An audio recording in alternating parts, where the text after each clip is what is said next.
a man with wings crashed out of the warehouse. The staff tried to capture him. The man kicked them away with his feet.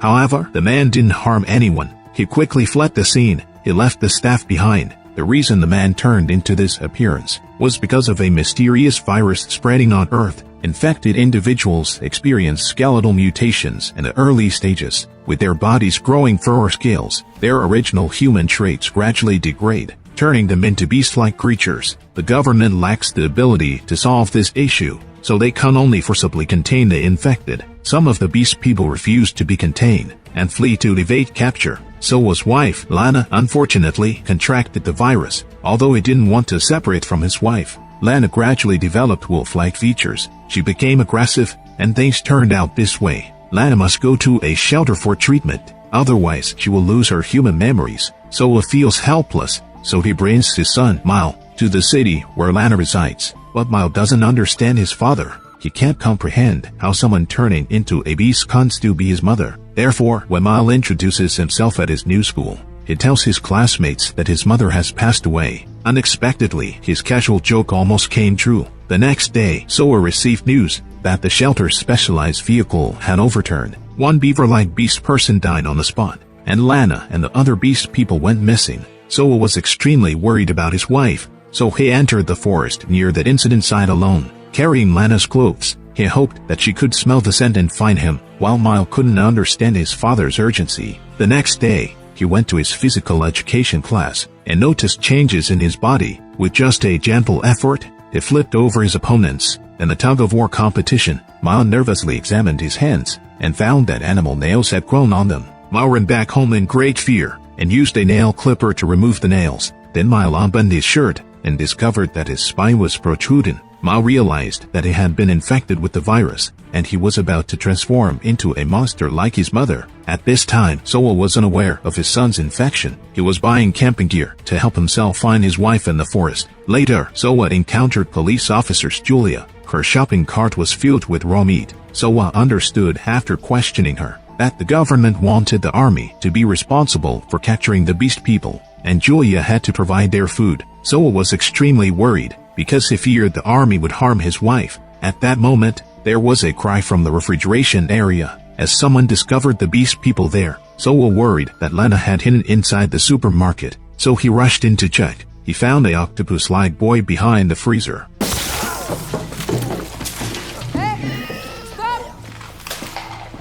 And Julia hurried over to subdue the octopus boy. Soa hurriedly left the supermarket and called his son to join him in entering the forest. The two of them wanted to find Lana before the army, and tirelessly searched from day to late at night. Mile was moved by his father's love for his mother, because he knew that even if he turned into a monster, his father would never give up on him. At that moment, Mile finally understood the meaning of family. He leaned out and shouted "Mom" into the forest. That night, the father and son fell asleep in the car. The next day, Mile was awakened by a strange sound. His pet dog darted into the forest like an arrow. Mile suspected that his mother had appeared, so he chased after the dog into the forest. He saw a baby chameleon on the tree, but before Mile could react, a bird-like creature with long wings suddenly pounced on him, using its talons to stab Mile's arm. Soa rushed over upon hearing the screams. Fortunately, the bird creature didn't make any further moves. It just wanted to drive away humans and protect the baby chameleon. Soa drove his son to the hospital,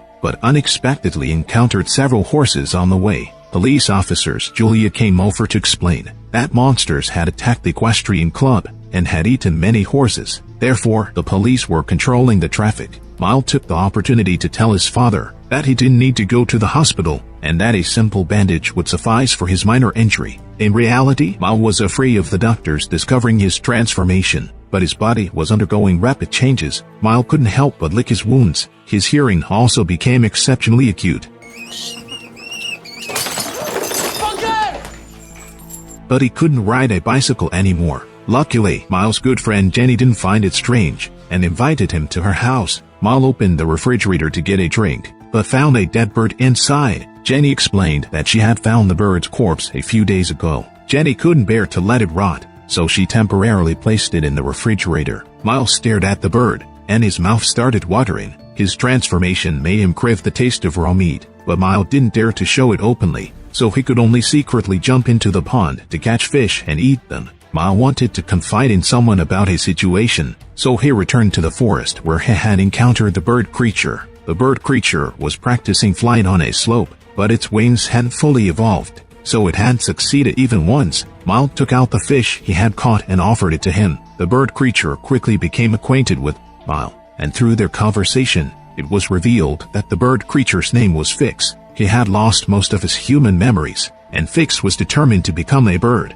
but he still couldn't learn how to fly. Mile saw that he got injured during practice, so he led Fix to the lake to train. This way, Fix wouldn't get hurt if he fell into the water. Mile also jumped into the pond to clear away branches, and did his best to help Fix. In the evening, Mile rode his bicycle back home, but his human skills were degrading, and riding the bike was becoming difficult for him. He decided to throw the bike into the forest. On the other side, Soa saw his wife when he finished work, and Lana had fully transformed into a beast. Soa stood there, watching her leave, unsure of how to tell his son. The next day, unaware of the situation, Mile went to school, where people were discussing the frequent appearances of Beastmen in the town. Some believed that locking up the Beastmen was useless, and that both sides had to learn to coexist. Others believed that all the Beastmen should be eliminated. Mile, being directly involved, didn't want to participate in the conversation, because they couldn't understand the pain of transformation. After class, Mile went to help Fix practice, because he enjoyed being with his kind.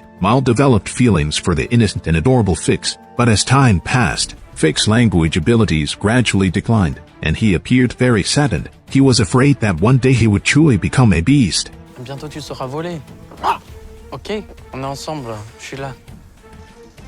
Mile gave Fix courage. Fix climbed to the top of the tree, disregarding the danger, and then he spread his wings and flew forward. Fix took off, skimming the ground, and he finally learned how to fly. Mile shouted excitedly upon seeing this. On the other side, Soa and the policewoman continued to search for Lana, and Soa had mixed feelings in his heart. He didn't know if he wanted to find his wife, or if he was afraid of finding her. Just then, Soa accidentally noticed his son's bicycle. He took the bike home and repaired it. Then Soa went to the bathroom to wash his hands, but the drain was clogged. Soa dismantled the pipe and cleaned it, and soon he saw wolf fur and animal nails. A dreadful suspicion arose in his mind. Soa confronted Mile with the nails, and brought out the repaired bicycle, asking his son to give it a try. Mile, supporting the bike, was very scared, and he couldn't admit that he had been infected by the virus. So Mile turned around to escape, and Soa immediately rushed over and tackled him. He had already lost his wife,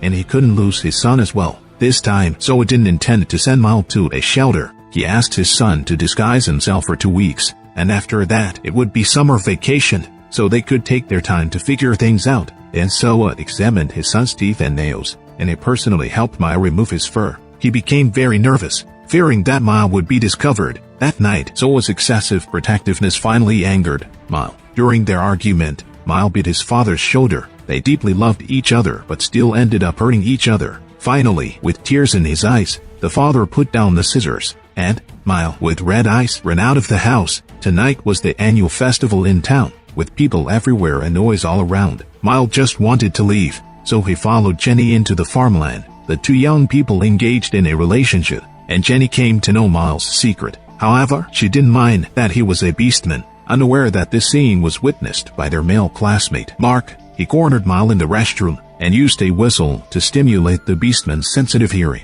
In his frenzy, Mile scratched Mark's face and then turned and ran into the cornfield. But news of the beastman's presence quickly spread, and the townspeople took out their shotguns in preparation. The police also entered the farmland with hunting dogs, and the dogs soon detected Mile's scent.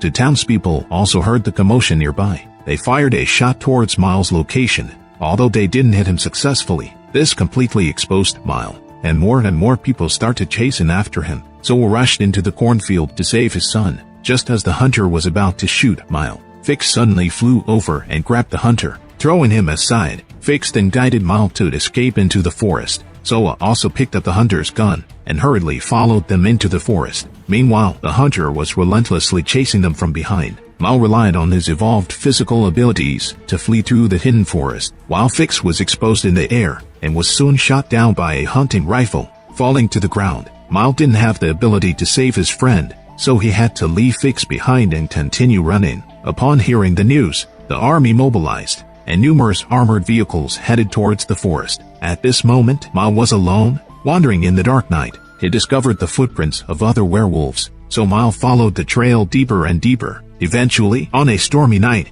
Mal saw his mother in a fully beastified state. The two greeted each other in a wild, beastly manner. Lana pushed her son into a stone cave, seemingly warning him not to come out. Yet Mal didn't stay obediently in the cave. He stepped out to observe his surroundings, and discovered pigmen, snakemen, and various other beastmen hiding in this paradise. Suddenly, a smoke bomb descended from the sky, followed by the sound of a whistle used for capturing beasts. The army quickly stormed into the paradise, and captured the isolated Mal, sending him to the nearest shelter. Upon hearing the news, Soa hurriedly rushed to the scene. By this time, Mal had even lost the ability to write, and he was growling threateningly at the police. In an instant, Soa made a decision. He swiftly grabbed the police officer's wrist and knocked him down, then stamped his own seal on the travel order. Soa took Mal with him, holding the documents, and they left. Their car raced along a forest path. Mal told his father, "I saw Mom." Then the father and son started chatting about the fun experiences of their family going skiing.